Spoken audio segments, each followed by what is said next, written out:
आज की कहानी का शीर्षक है श्रद्धा के फूल और भाव का महत्व।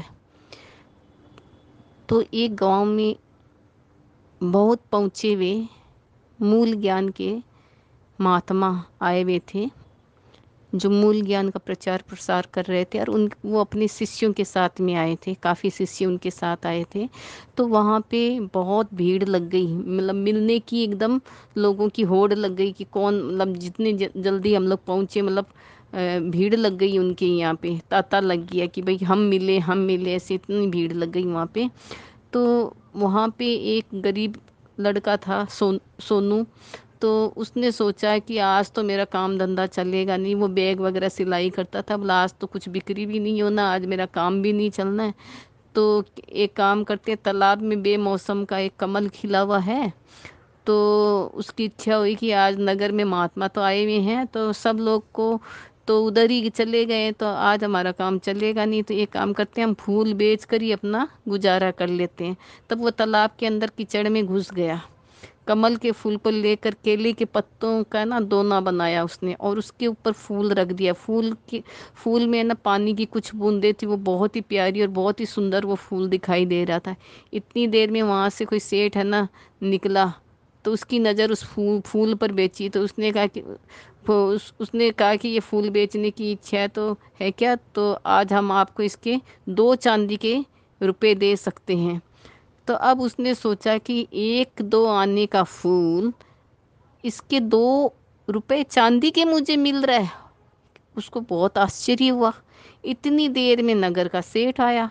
उसने कहा भाई फूल बहुत अच्छा है, ये फूल हमें दे दो, हम इसके 10 चांदी के सिक्के दे सकते हैं।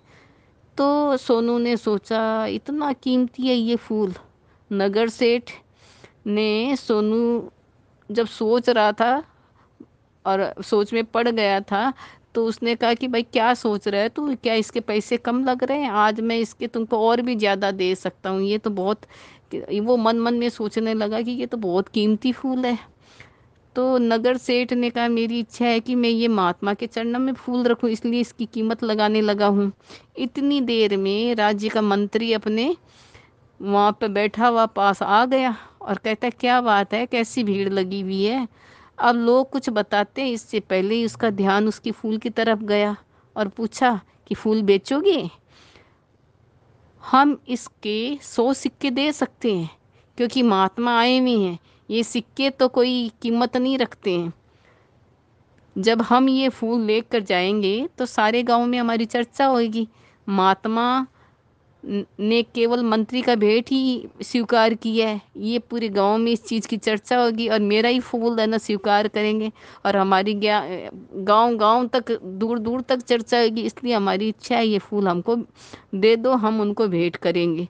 थोड़ी देर बाद राजा ने वहाँ से देखा कि भीड़ बहुत ज़्यादा है वहाँ। क्या बात है? वजीर से पूछा क्या बात है? वजीर ने बताया कि फूल का सौदा चल रहा है राजा जी। तो राजा ने देखते ही कहा इसको हमारी तरफ से 1,000 चांदी के सिक्के भेंट करना, ये फूल हम लेना चाहते हैं। तो सोनू ने कहा लोगे तो तभी ना जब हम बेचेंगे, हम बेचना ही नहीं चाहते, आप लेंगे कैसे?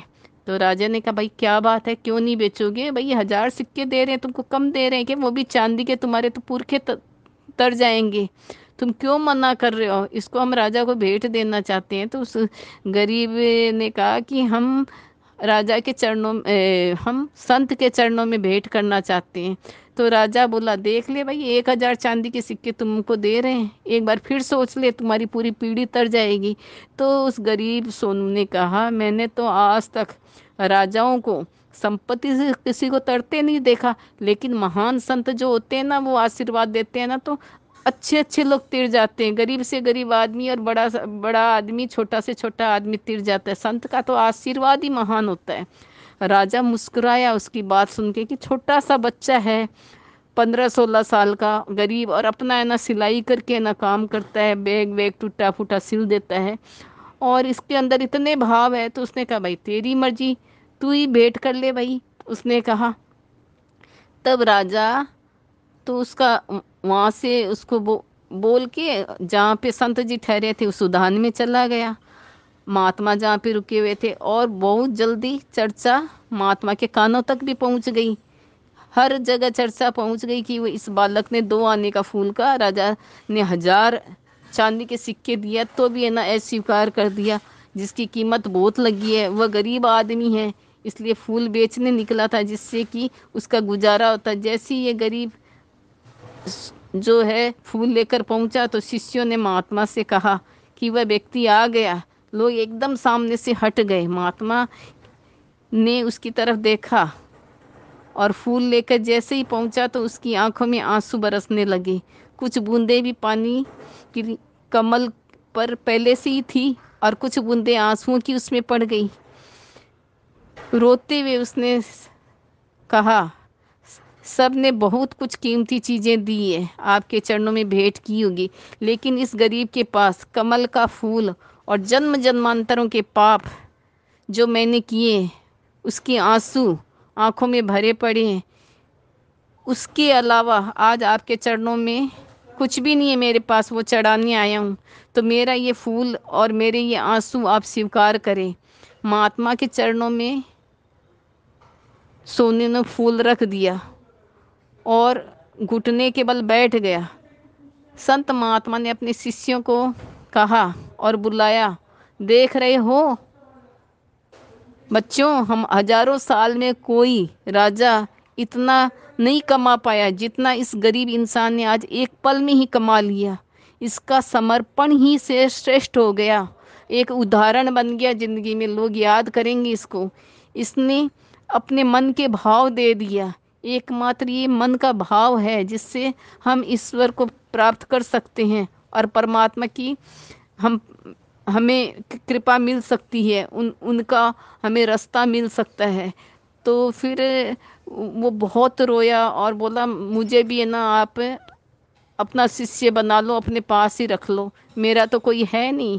तो फिर गुरुजी ने, संत जी ने उसको शिक्षा दी मूल ज्ञान की, और फिर वो अपना उसने मूल ज्ञान लेके कल्याण कराया।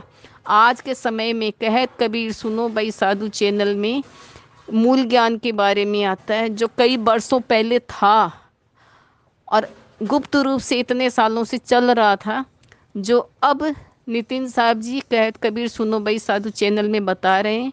हमें अपना जीवन कल्याण करने से मतलब है, तेरा मेरा न करें। एक बार जरूर सत्संग सुने, किसी की बातों में न आए और अपना विवेक जगाए, अपना कल्याण करे।